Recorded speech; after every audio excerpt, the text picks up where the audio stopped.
मानखुर्द शिवाजीनगरचे उमेदवार नवाब मलिक आणि अणुशक्ती नगरच्या उमेदवार सना मलिकांनी प्रचार रॅली काढली आहे। या प्रचार रॅलीच्या माध्यमातून मलिकांनी जोरदार शक्तीप्रदर्शन केलंय।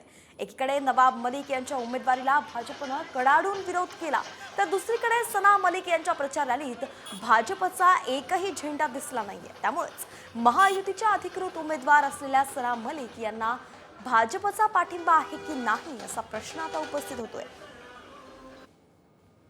दरम्यान सना मलिक यांच्याशी बातचीत केली आहे आमचे प्रतिनिधी सचिन गाडे यांनी। आपण सध्या आहोत नवाब मलिक आणि सना मलिक यांच्या बाईक रॅलीमध्ये। चेंबूरच्या अणुशक्ती नगरमध्ये ही बाईक रॅली निघते आणि आपण बघतोय की खूप मोठी गर्दी इथे झालेली आहे।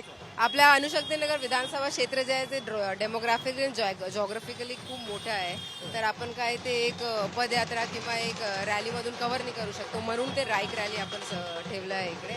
आणि आमचे जे गेल्या 4 इलेक्शनच्या वेळी ज्या रूट आहे तोच रूट आपण फॉलो करतो।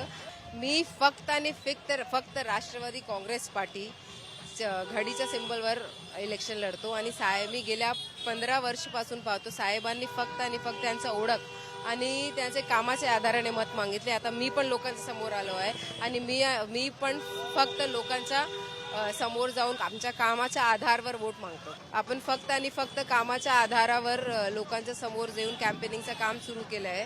तर आणखी महाराष्ट्रामध्ये काय चालू होते मला माहीत नाही, पण अणुशक्ती नगरमध्ये माझं पूर्ण लक्ष आहे। मी खूप पॉझिटिव्ह मुली आहे, सिंपल मुली आहे आणि माझ्या सिम्प्लिसिटी आणि पॉझिटिव्ह अप्रोच असा आहे की 23 तारखेला अणुशक्ती नगरमध्ये आणि मानखुर्द शिवाजीनगरमध्ये राष्ट्रवादी काँग्रेस पार्टीचा बिगुल वाजणार। व्हिडिओ जर्नलिस्ट अरविंद रावराणेसह सचिन गाड, साम टीव्ही, मुंबई।